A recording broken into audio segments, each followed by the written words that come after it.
Okay, hello. How's everybody doing?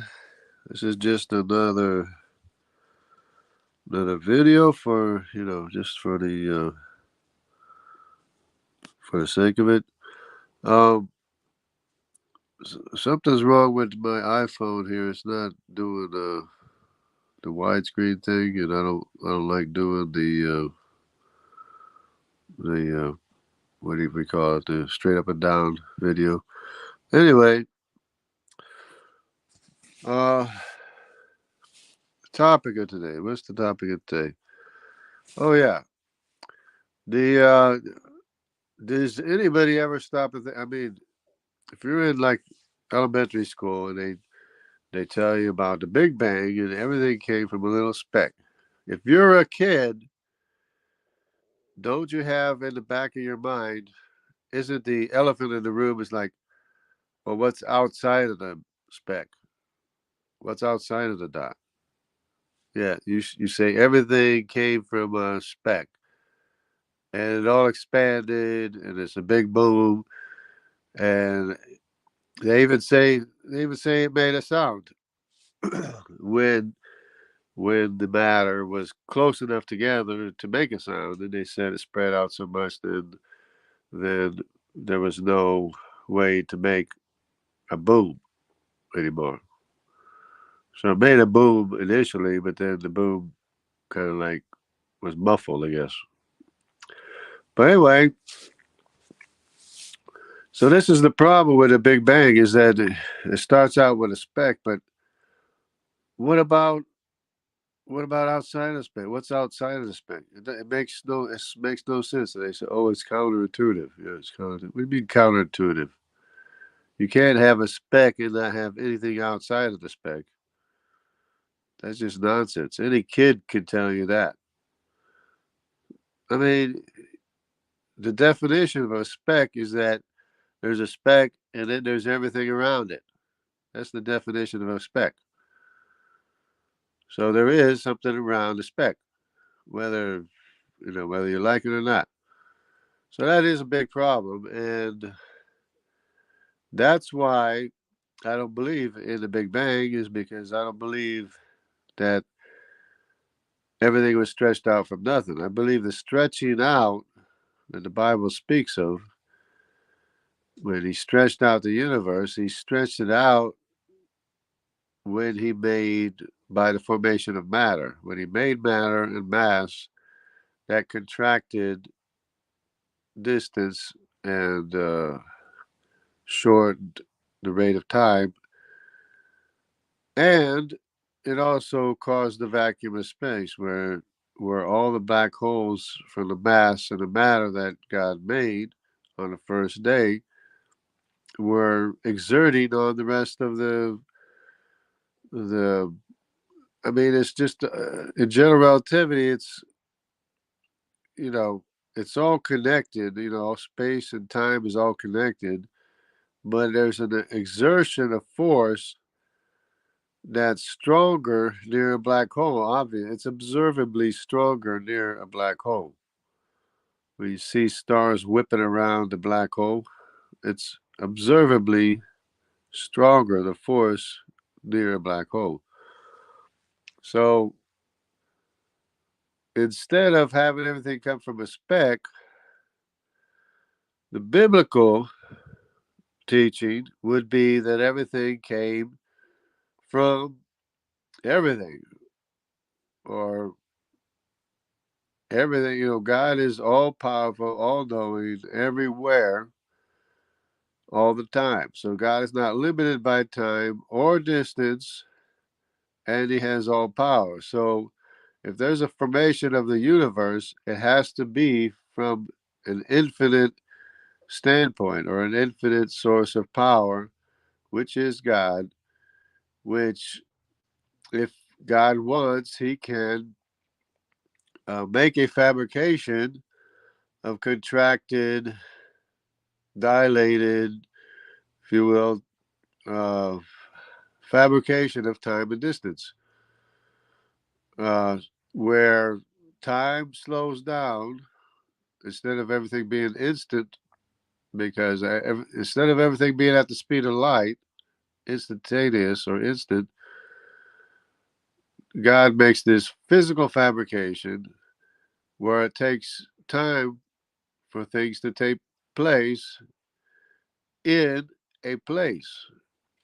So before the creation of the universe, God is everywhere all the time. But in the fabrication of the universe, there are places. There is measurable time and distance. So that's the difference between before the creation and after the creation. Is that after the creation,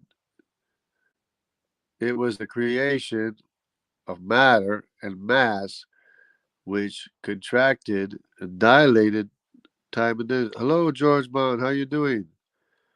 It's 11 p.m. there. I was going to say good morning, but then I thought, well, it's probably not morning there.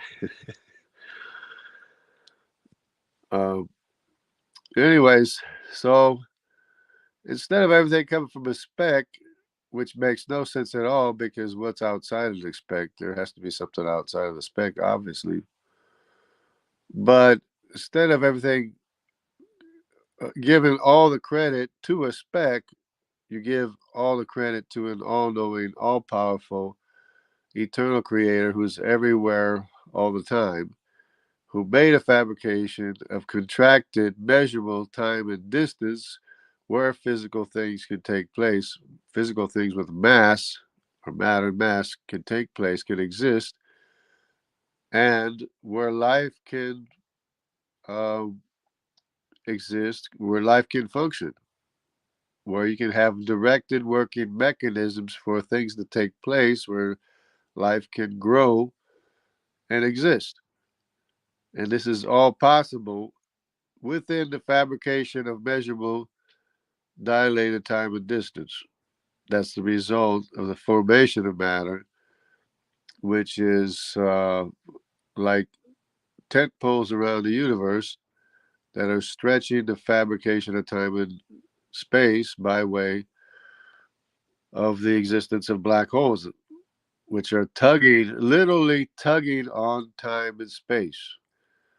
Now they're discovering that it's not only is it stretching or causing time and space to swirl around the black hole, but it's also absorbing time and space, which to me I always thought is what's causing the vacuum of space anyway, the vacuum energy. So it's not, and they discovered recently that vacuum energy is associated with black holes. But in their mind, they're thinking, oh, it's making the black hole expand. And they're still thinking of expansion. They still have expansion on the brain, and they're thinking because the observation is that the black holes are growing in size regardless of whether or not any matter is going into the black hole. So that's the association with the dark energy or the vacuum energy, which is no reason to call it a vacuum energy. See, uh, if there was a specific or a spec, it had to exist in space and time. Now they propose it was two BBs. Imagination is endless. Yeah. Yeah, they just keep on coming up with stuff. But like I said, they had this expansion on the brink. So instead of looking at the black hole as the source of the vacuum energy, they're saying, oh, the vacuum energy is inside of the black hole, causing the black hole to expand. No, it's getting larger because it's absorbing space time and exerting force on time, on the fabric of time and space, causing the vacuum. And it's no big, there's no inflaton, no such thing as an inflaton. It's that the force of the black holes are the most powerful thing powerful force in the universe. And this force is what's exerting all this energy on the fabric of time and space, and it's in the form of vacuum energy by way of drawing in space time into the black hole, regardless of whether or not matter is going in. It's still increasing in size by absorbing space time even without matter. And they came out with a study saying that the vacuum energy is associated with black holes. It is like that's what I was thinking when I was coming out of high school. It's like, what causes the vacuum energy? Oh, it must be black holes. What else would it be? It's like, but these people are looking in all the wrong places. They're looking everywhere except where they should be looking. Anyway, it's just my little pet peeve for the morning. Is like, what's outside of the speck? You're going to give all the credit and all the glory to a speck. No, you give credit and the glory to the all-powerful, all-knowing, eternal creator who is not limited by time or distance, and who made the fabrication of time and distance by way of the formation of matter, which obviously can't form itself, because hydrogen can't form itself, energy can't form itself, matter can't form itself, and it can't order itself either. So even if there was hydrogen, there's there's no way to get hydrogen to coalesce. And this is the other reason for their belief in dark matter, is because they know hydrogen won't coalesce. Without gravity. So they have to have a form of gravity to coalesce hydrogen to form stars and black holes. So their dark matter is the substitute for the creator, who created matter and energy and ordered it. So that's the reason for dark matter. That's why they hold on to the dark matter, is because basically it's, I don't want to get into their intentions or anything, but it's almost like they're inventing an anti-creator, an anti-Christ, which is dark matter, dark energy, a dark lord or some kind, to create the universe instead of the creator, who is light. Anyway, that's about it. Thanks for everybody participating and or watching the video and everything. It's just one of those things that's so obvious. If you told a kid in first grade or kindergarten about a speck expanding, the obvious question would be, well, what's outside of the speck? And they don't have any answer. I mean, they don't have any answer for the existence of a speck to begin with, because energy can't create itself, it can't order itself, neither can matter, which is the result of the formation of, or the ordering of, energy. Anyways, God bless everybody. Take care. Stay close to the truth. Stay close to God, and God will be with you. He will guide you and protect you and lead you into all truth and all righteousness. God bless. Take care.